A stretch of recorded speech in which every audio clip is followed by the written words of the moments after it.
des saints vous lit le secret de Marie. Comme c'est par Marie que Dieu est venu au monde pour la première fois, dans l'humiliation et l'anéantissement, ne pourrait-on pas dire aussi que c'est par elle que Dieu viendra une seconde fois, comme toute l'Église l'attend, pour régner partout et pour juger les vivants et les morts? Savoir comment et quand cela se fera, qui le sait? Je sais que Dieu, dont les pensées sont plus éloignées des nôtres que le ciel ne l'est de la terre, viendra dans un temps et de la manière la moins connue des hommes, même des plus savants et experts en écriture sainte. Il faut dire que celle-ci est plutôt obscure à ce sujet. L'homme doit croire encore que sur la fin des temps, et peut-être plus tôt qu'on ne le pense, Dieu suscitera de grands hommes remplis du Saint-Esprit et de l'Esprit de Marie. Pour eux, cette divine souveraine fera de grandes merveilles dans le monde, afin de détruire le péché et d'établir le règne de Jésus-Christ, son Fils, sur le monde corrompu. Et c'est au moins de cette dévotion à la très sainte Vierge Marie, et c'est au moyen de cette dévotion à la très sainte Vierge Marie que je ne fais qu'évoquer et amoindrir par ma faiblesse, que ces saints personnages viendront au bout de tout.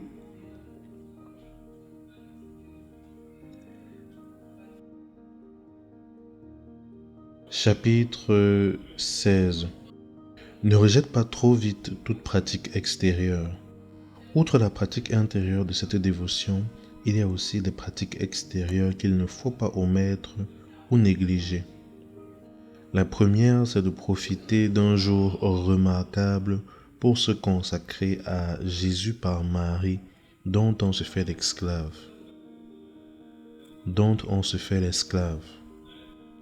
Puis de communier à cet effet ce jour-là et de le passer en prière.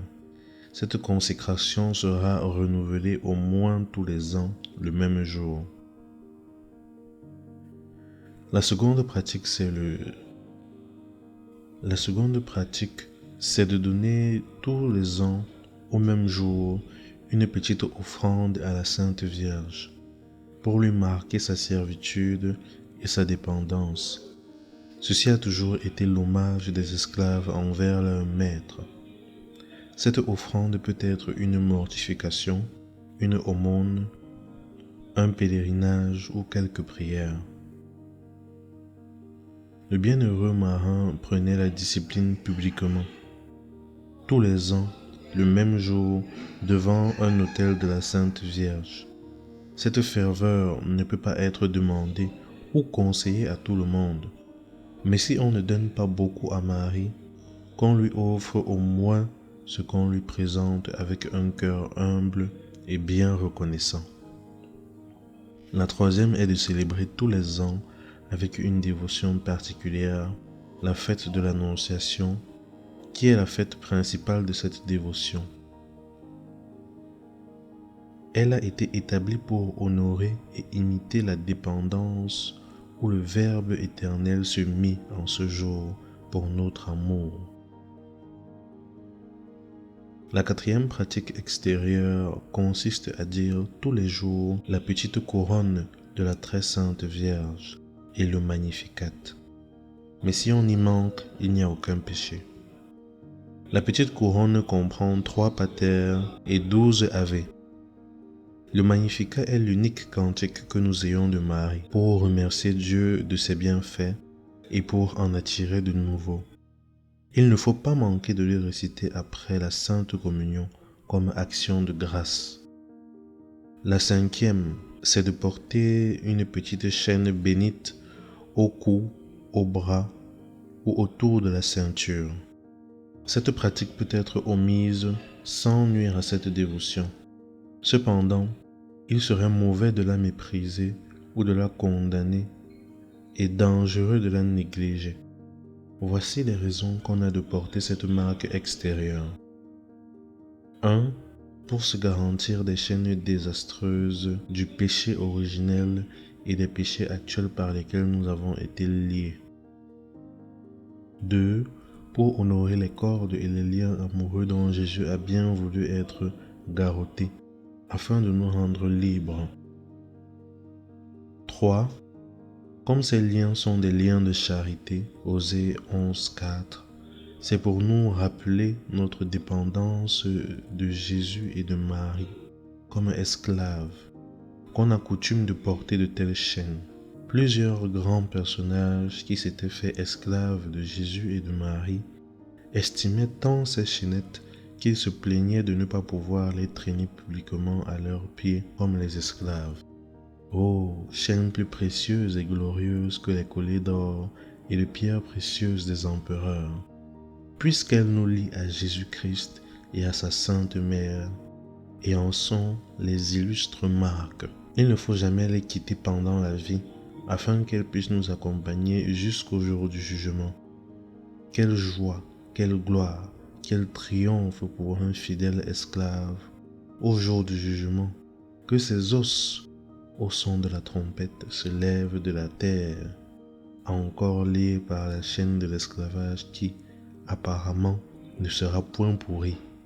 Cette pensée doit animer fortement un dévot esclave à ne jamais la quitter, aussi incommode qu'elle puisse être à la nature. Oraison à Jésus.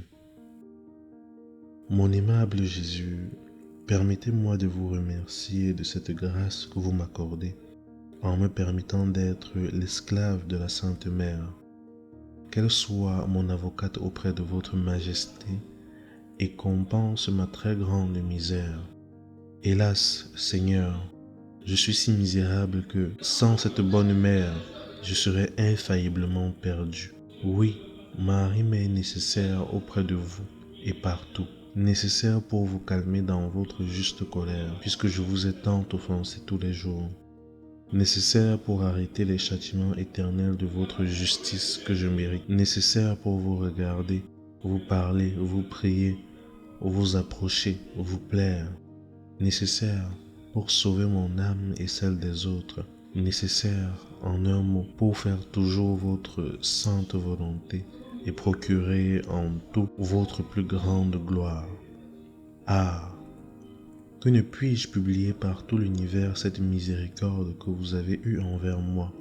Tout le monde doit connaître que sans Marie, je serais déjà damné. Que ne puis-je rendre de dignes actions de grâce d'un si grand bienfait. Marie est en moi.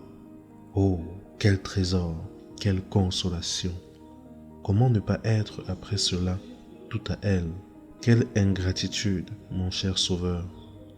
Plutôt la mort que de voir ce malheur m'arriver, car je préfère mourir plutôt que de vivre sans être tout à Marie. Je l'ai tant de fois prise pour tout mon bien, avec Saint Jean l'évangéliste au pied de la croix. Je me suis tant de fois donné à elle, mais si je ne l'ai pas encore fait selon vos désirs, mon cher Jésus, je me conforme maintenant à votre volonté. Et si vous voyez en mon âme et en mon corps quelque chose qui n'appartient pas à cette auguste princesse, arrachez-le et jetez-le loin de moi, car s'il n'est pas à Marie, il est indigne de vous. Ô Saint-Esprit, accordez-moi toutes ces grâces et plantez et arrosez et cultivez en mon âme l'aimable Marie, qui est l'arbre de vie véritable, afin que cet arbre grandisse, qu'il fleurisse et apporte du fruit de vie en abondance. Ô Saint-Esprit, donnez-moi une grande dévotion et un grand penchant pour votre divine épouse, un grand appui sur son sein maternel et un recours continuel à sa miséricorde, afin de former en moi Jésus-Christ au naturel, grand et puissant jusqu'à la plénitude de son âge parfait. Ainsi soit-il.